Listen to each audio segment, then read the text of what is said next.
लोगोफोर नोंथांमोना सावगारियाव नुनाय नैबे बिथां गेदेमाखौ गेजेरनिखौ बयबो नुबाय जानो हागौ आरो जायफोर नोंथांमोनहा नुनानै मिथियाखै नोंथांमोनहा बेखौ दिनैहाय मिथिना लानो हानाय जागोन। नैबे गेजेराव थानाय बिथां गेदेमाया सोर, सिख्ला बिथां बर' बिथाङा सोर, नोंथांमोनहा सिगाङाव सोरबाफोर मिथिखाबायमोनब्लाबो अरजाला, नाथाय नोंथांमोननि गेजेराव जायफोर नोंथांमोनहा मिथियाखै नोंथांमोनहा बेखौ नायना लानो हानाय जागोन।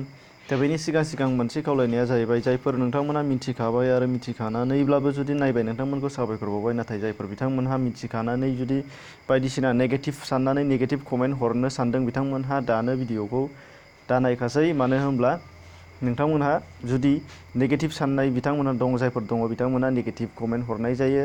दा बाहाय मानो हगारनाय बावनाय जादों, ससियेल मिडियायाव गोबाङानो बेयो इउजफुल जाखाबाय, अब्लाबो नोंथांमोनहा बेखौ मानो बाहाय होबावनाय जादों बेखौ साननो नाङा। बे जाहैबाय आसामनि जानाखि मेडियाफोर नोंथांमोनहा बयबो मिथिगौ, बेयो दासिमबो थुनलाइ नार्जारिनि बा बिथां गेदेमानि सोमोन्दै दासिमबो हाइलाइट गैया।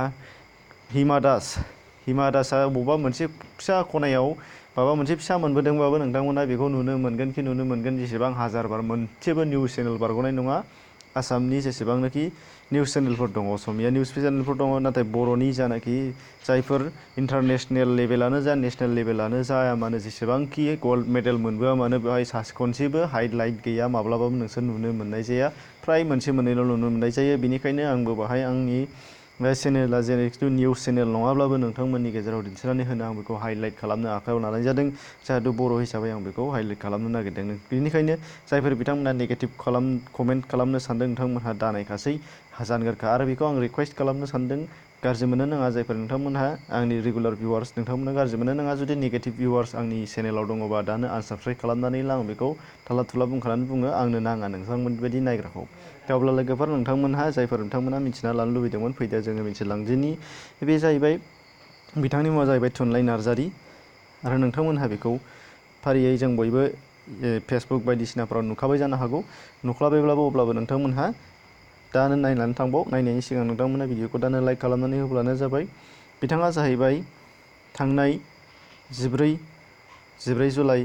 14 जुलाइ बेखौ आं बुंनाय नङा, बेखौ इन्टारनेटनिफ्राय सार्च खालामनानै मोननाय जादों। 14 जुलाइ खालि किर्गिस्तानाव इन्टारनेसनेल स्पर्ट्स जादोंमोन। बेहाय बिथाङा मा जानो हादों, शर्ट पुट बा जायनाखि जोङो वाइथ्रु अन्थाइ खुबैनाय होननानै बुङो, जायखौ अन्थाइ दुलुर खुबैनाय, बे खुबैनायाव बिथाङा शर्ट पुटआव मोननो हादों। बेसेबां फार्स्ट पजिशनाव मोननो हानाय जादों। नोंथांमोना बाहाय नुनो मोननाय जादों थुनलाइ नार्जारी 13.83 मिटार। बेनिफ्राय सेकेन्डआव दंमोन नैबे रेभाथि बिथाङा बबेनि जों बेखौनो नांला, जोंनो बेखौ मिथिनांगौ गैला। जोंहा नैबे फार्स्टआव मोननाय थुनलाइ नार्जारीखौ मिथिबानो जाबाय। अदेबानि बिथाङा गोबां स्पर्ट्सआव चेम्पियनशिप जाबोखाबाय। नोंथांमोना फ्राय मिथिखाबाय जानो हागौ, सिगांनिफ्रायनो जायफोरा मिथिखागौ बिथांमोना।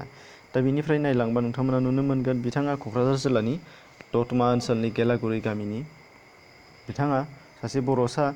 बेनिफ्राय नुनो मोनगोन नोंथांमोना बिथाङा स्पर्ट्स अथ'रिटि अफ इन्डियानि जानानै गेलेदोंमोन। क'क्राझारनिफ्राय स्पर्ट्स अथ'रिटि अफ इन्डिया क'क्राझारनिफ्राय बादायलायदोंमोन, बिथाङा बाहाय देरहानो हादों। बिनिफ्राय नुनो मोनगोन बिथांनि बिफानि मुङा समेस्वर नार्जारी, बिथांनि समेस्वर नार्जारीनि आंगो फिसाजो बिथाङा बेनिफ्राय बिथाङा सिगाङावबो गोबां बान्था मोनलांखांबाय, बेखौ आं दहायबो बुंखांखाबाय।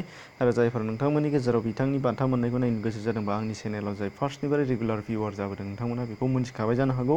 आं बेबायदि बर'नि चेम्पियनशिप मोनोब्ला आं बेखौ चेनेलाव हगारनो हानाय जायो। बेनिफ्राय नोंथांमोनहा बिनि सिगांनि बान्था मोननायफोरखौ आं बाहाय खिन्थानाय जायाखिसै, जे हिसाबै आं मानो होनबा भिडिअ खालामखांखाबाय हिसाबै नोंथांमोना इनस्क्रिनाव हाबनानै नुनो मोननाय जागोन। इनस्क्रिनाव जाखांफैनाय भिडिअफोरखौ नोंथांमोना नायबानो जाबाय, बाहाय होना होखानाय जादों। आरो नङाबा नोंथांमोना डिसक्रिपसनाव हाबबाबो बेखौ नुनो मोननाय जाहैगोन। बेनिफ्राय अब्ला लोगोफोर नोंथांमोननि गेजेराव दिनैनि भिडिअआ माबायदि जादों कमेन्टसआव फोरमायहर। आरो लाइक खालामाखैबा लाइक खालाम, सोरबाया चेनेलाव गोदानै फैदोंबा साबस्क्राइब खालामबानो जाबाय, जाहाथे बेफोरबायदि मोजां इनफरमेसना जाहाथे आं आपल'ड खालामबाय थानो थुलुंगा मोननाय जायो। बेनि थाखाय अब्ला लोगोफोर दिनैनि थाखाय एसेनोसै, गोजोन्थों।